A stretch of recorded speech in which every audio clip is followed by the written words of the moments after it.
Good evening there, everybody. What is happening? Hopefully, you are having a wonderful day today. So, when it comes down to it, of course, I thought that I would give my little fight review, as I said that I was going to, on the decent fight that, of course, was supposed to happen today, and of course, did end up happening today. And of course, that was the unification match, or I guess, well, I don't know if I want to call it that, but basically, Josh Taylor, still somewhat of a unification match because, of course, Josh Taylor has all of the 140-pound division titles. And Josh Taylor, of course, he was supposed to defend all four of his titles today against the British fighter, the undefeated British fighter, who isn't really that well known.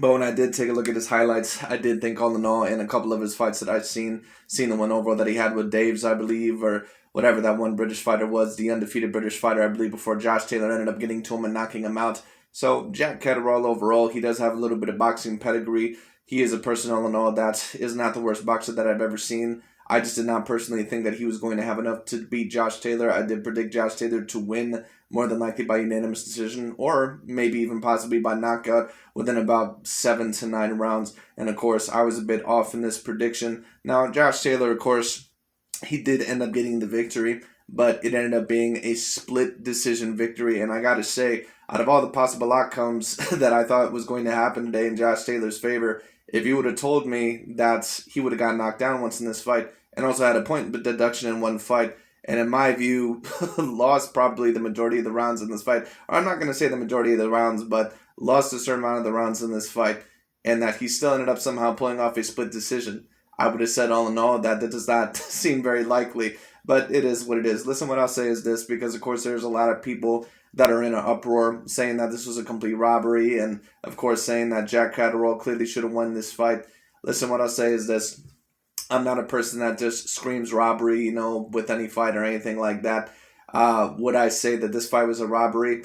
I'm not going to say that this fight was necessarily a robbery, but what I will say is that I do think that the wrong man won, in my view. I don't think that Josh Taylor deserved to win this fight. I don't think he did anywhere near enough. I ended up watching the Spanish version of this fight because when I watched the English version, with Andre Ward and Timothy Bradley, I believe, commentating, and Joe Tessitore, I think I was heading into the 8th round because I missed the first half of the fight because I ended up forgetting about it.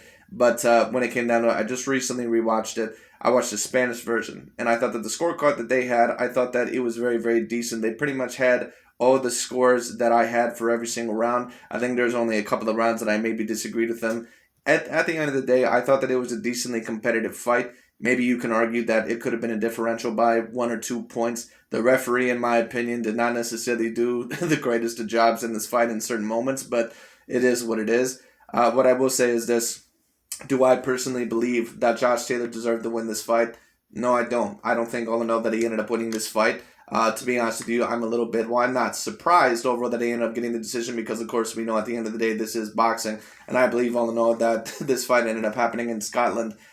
Listen, what I'm going to say is this. I like Josh Taylor. I think Josh Taylor is a very decent fighter. He even is a borderline great fighter. But I've been saying for a very, very long time, and I've had a certain amount of people disagree with me, but this is the reason why Josh Taylor is not on my top 5 pound for pound. The fighters that are within my top 5 pound for pound consist of these fighters. I have Canelo Alvarez within my top 5 pound for pound. I have Alexander Usyk. I have Tyson Fury. I have Terrence Bud Crawford. And I have Errol Spence Jr. Josh Taylor is not on the level of any of those fighters. And he just showed you why right here. Because I've never seen Josh Taylor, in my opinion, on the same level as any of those fighters. Now, I give Josh Taylor credit. He did unify a very talented 140-pound division where you had the undefeated Regis Prograis. He beat him. He ended up defeating Victor Postal when he only had that one loss on his record against Terrence Bud Crawford. So I give you credit there. He ended up defeating the undefeated Ivan Baranchyk. Of course, I don't think Baranchyk was ever that good in the first place, but it is what it is.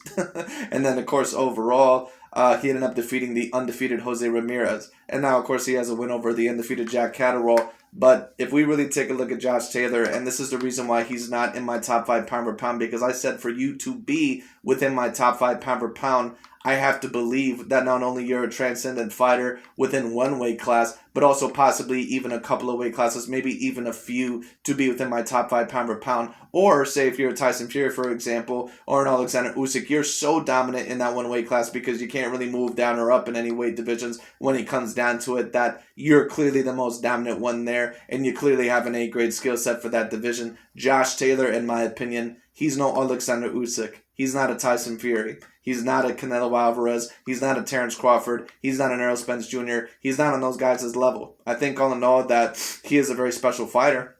I think that he's a great fighter. And I think that he's actually defeated some decently great fighters. I think that Regis Prograis and Jose Ramirez are decent fighters to beat. Even Victor Postal to a degree, even though I don't necessarily think that he's an A-grade fighter 100%. But, it is what it is. I think Josh Taylor is a very decent fighter. But I thought that he lost this fight. I thought that he should have lost this fight probably by 1 or 2 points in this fight.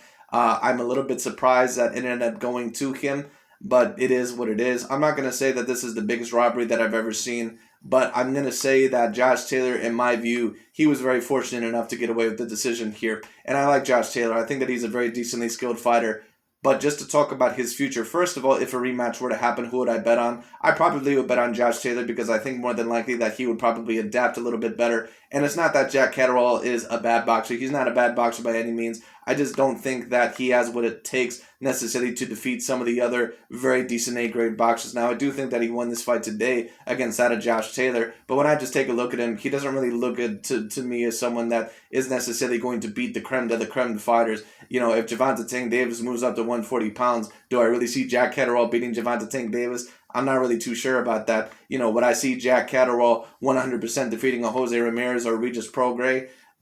Maybe he has a chance, but I'm not too sure about that. I think that he ended up getting in a matchup against Josh Taylor. Maybe Taylor underestimated him a little bit. I'm not too sure. Now, I said going into this fight that I thought Josh Taylor was not going to underestimate him. Maybe it was just a rough day for him. Maybe all in all, it was just a rough style. I don't necessarily know. But at the end of the day, I thought Josh Taylor... I thought that he looked way too hittable in this fight, and I can't even say that this looked different from the regular Josh Taylor that I know, because I've seen Josh Taylor against Jose Ramirez, I've seen him against Regis Prograis, and even though I thought that he was a little bit better in those fights, I think that Jack Catterall, I think he surprised him a little bit early, and maybe Josh Taylor, maybe he was feeling the power a little bit more than what he was trying to let on, but I've seen Josh Taylor take punches against hitters that were very, very powerful in the past, like a Jose Ramirez and Regis Prograis, and he didn't go down in either of those fights. So maybe there's a possibility that maybe Josh Taylor just did not take him as seriously, or maybe he did not think that he was going to be as tough as what he was going to be. I don't know. I'm not trying to make any excuses here, but,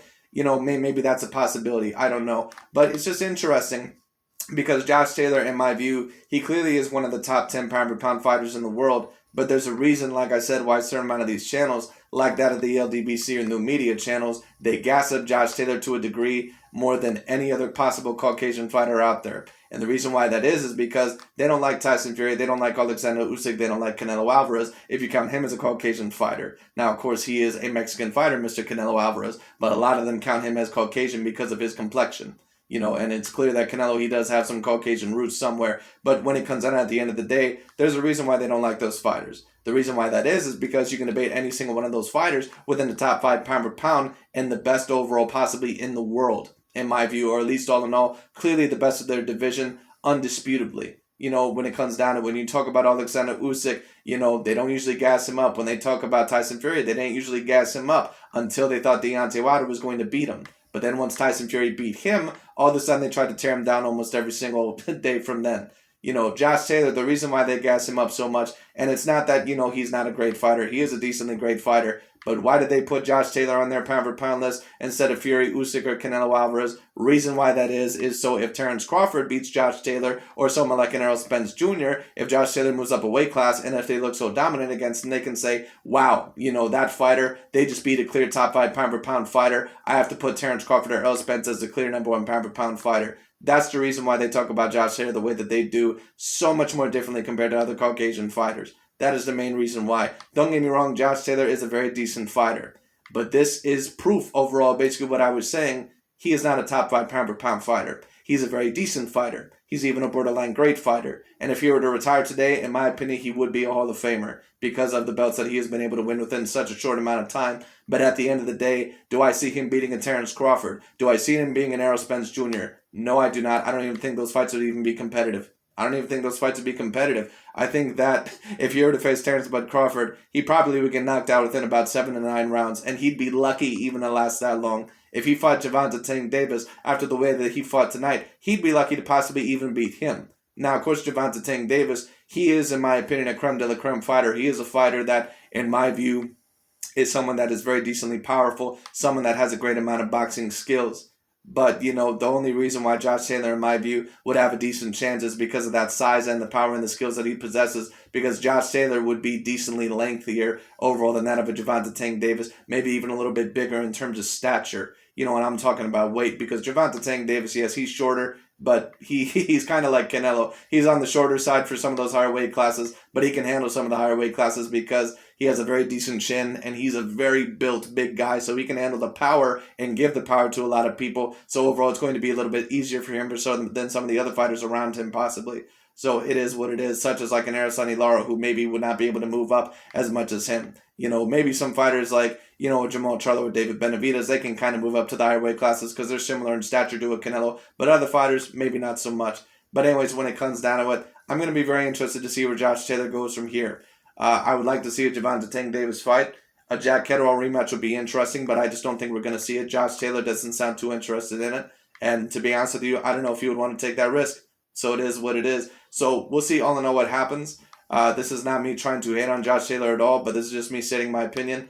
I do not personally think that he won this fight. I thought that the fight was somewhat relatively competitive. I thought that it was somewhat close. But for those of you overall that want to see a scorecard, in my opinion, that was more accurate, I thought that overall the Spanish version of the ESPN Plus version was the more accurate scorecard. I thought that they scored the fight more accurately. But it is what it is. But anyways, that's really about it for today. Thanks so much for watching, and I'll talk to you later. And we'll see where Mr. Josh Taylor goes from here. As I've said, if I think a Terrence Bud Crawford or Errol Spence Jr. fight is going to happen next for Josh Taylor, I don't think he really stands a chance against those fighters. To be quite honest, and this is my view, I'm not even 100% sure, and I've been saying this for a very long time, I'm not even 100% sure if Josh Taylor would beat that of a Danny Garcia or Sean Porter. I'm not even sure if he would beat them. To be honest with you, the way Josh Taylor looked in this fight, I'm not even quite sure if he would beat the version of Kell Brook that I just seen against Amir Khan.